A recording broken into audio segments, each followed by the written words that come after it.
अमेरिकी तल्लो सदन हाउस अफ रिप्रेजेन्टेटिभकी सभामुख न्यान्सी पेलोसीको ताइवान भ्रमणपछि आक्रोशित बनेको चीनले ताइवान वरिपरिका क्षेत्रहरूमा आफ्ना अत्याधुनिक हतियार र हजारौं सेनाको साथमा युद्ध अभ्यास गरिरहेको छ।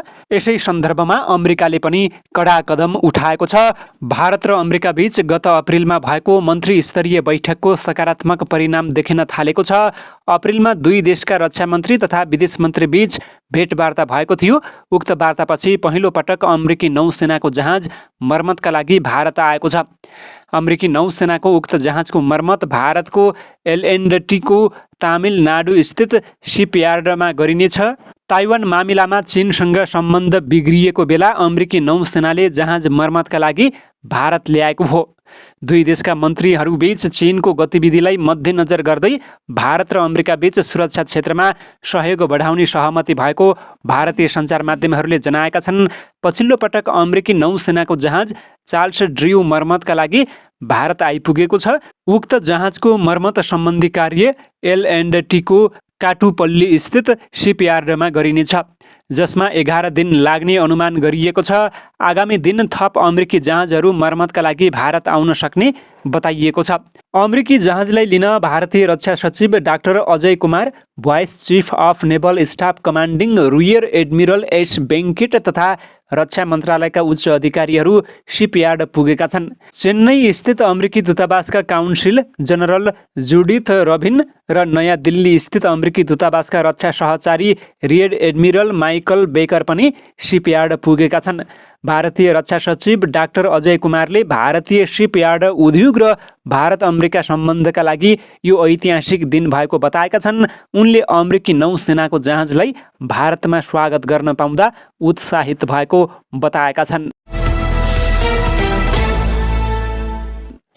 चीनले ताइवान नजिकै अर्को सैन्य अभ्यास गर्ने भएको छ। ताइवानलाई घेरेर गरिएको सैन्य अभ्यास सकिएसँगै चीनले अर्को सैन्य अभ्यासको घोषणा गरेको हो। चीनले अबको सैन्य अभ्यास येल्लो र बेहाई सागरमा सैन्य अभ्यास गर्ने बताएको छ। अमेरिकी संसदकी सभामुख न्यान्सी पेलोसीले ताइवान भ्रमण गरेसँगै चीनले त्यसको जवाफमा ताइवानलाई घेरेर सैन्य अभ्यास गरेको हो। ताइवानले चीनमाथि आक्रमणको अभ्यास गरिरहेको आरोप लगाएको छ।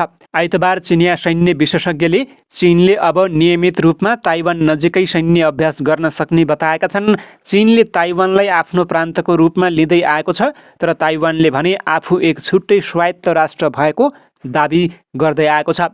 चीन र कोरियाली प्रायद्वीपको बीचमा रहेको येल्लो सागरमा गरिने नयाँ सैन्य अभ्यास शनिबारदेखि सुरु हुनेछ र अगस्तको मध्यसम्म जारी रहनेछ।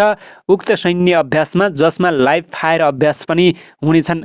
त्यस्तै चीनको पूर्वी क्षेत्रमा अवस्थित बेहाई सागरमा पनि शनिबारदेखि नै 1 महिना लामो सैन्य अभ्यास सुरु हुनेछ। यसअघि चिनिया सेनाका शीर्ष अधिकारीहरूले चीनले ताइवान खाडीको पूर्वी भागमा निरन्तर सैन्य अभ्यास जारी राख्ने बताएका थिए। यद्यपि ताइवानको यातायात मन्त्रालयले आफ्नो अधिकांश हवाई र सामुद्रिक यातायात सेवा सुरु भइसकेको बताएको छ। जापानका प्रधानमन्त्री फुमियो किसिदाले ताइवान नजिकै चीनले गरिरहेको सैन्य अभ्यासको निन्दा गर्दै यसलाई ठूलो समस्या भनेका छन्। प्रधानमन्त्रीले चीनको आक्रामक रवैयालाई जापानको क्षेत्रीय शान्ति र सुरक्षाका लागि ठूलो खतरा भएको पनि बताएका छन्। वास्तवमा अमेरिकी कङ्ग्रेसकी सभामुख न्यान्सी पेलोसीको ताइवान भ्रमणपछि चीनले अगस्त 4 देखि ताइवानलाई घेरेर सैन्य अभ्यास गरिरहेको छ। यसले धेरै ब्यालिस्टिक मिसाइलहरू प्रहार गरेको छ। तीमध्ये 5 वटा मिसाइल जापानको विशेष आर्थिक क्षेत्रमा पनि खसेका छन्। त्यसपछि जापानी प्रधानमन्त्रीले चीनसँग तत्काल सैन्य अभ्यास रद्द गर्न माग गरेका थिए, तर त्यसको कुनै प्रभाव भएन। यस्तो अवस्थामा चीनको कारबाहीका कारण ताइवान मात्र होइन, जापानको पनि चिन्ता बढेको छ। जापानी प्रधानमन्त्रीले चीनको कार्यले आफ्नो क्षेत्र अन्तर्राष्ट्रिय समुदायको शान्ति र स्थायित्वमा गम्भीर प्रभाव पारेको स्पष्ट रूपमा बताएका छन्।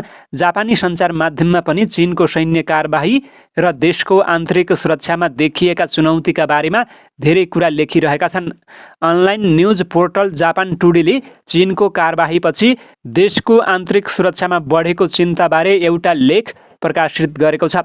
लेखमा भनिएको छ कि चीनको 5वटा मिसाइलहरू जापानको विशेष आर्थिक क्षेत्रमा खसेपछि मानिसहरूले उत्साहपूर्वक देशमा सैन्य निर्माणको आवश्यकतालाई समर्थन गर्न सक्छन्।